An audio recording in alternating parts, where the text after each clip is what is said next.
بسم اللہ الرحمن الرحیم۔ السلام علیکم۔ حضور صلی اللہ علیہ وآلہ وسلم کے بہت ہی خوبصورت الفاظ۔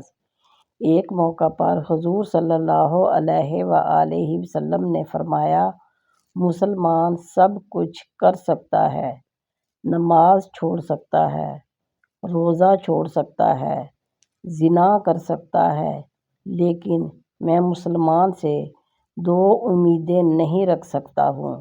نمبر 1 کہ مسلمان جھوٹ نہیں بول سکتا ہے، اور دوسرا کہ مسلمان دوسرے کو دھوکہ نہیں دے سکتا ہے۔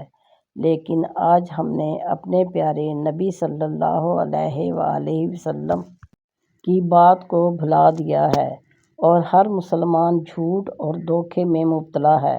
اللہ ہم سب کو ہدایت دے، آمین۔ اسلامی زندگی گزارنے کے طریقے۔ نمبر 1 قرآن پاک کی تلاوت کرنے سے۔ نمبر 2 پانچوں وقت کی نماز پڑھنے سے۔ نمبر 3 خدا کا شکر ادا کرنے سے۔ نمبر 4 غریبوں اور مجبوروں کی مدد کرنے سے۔ نمبر 5 گناہوں سے معافی مانگنے سے۔ نمبر 6 ماں باپ اور رشتہ داروں کے ساتھ اچھا برتاؤ کرنے سے۔ نمبر 7 صبح کے وقت سورہ وتین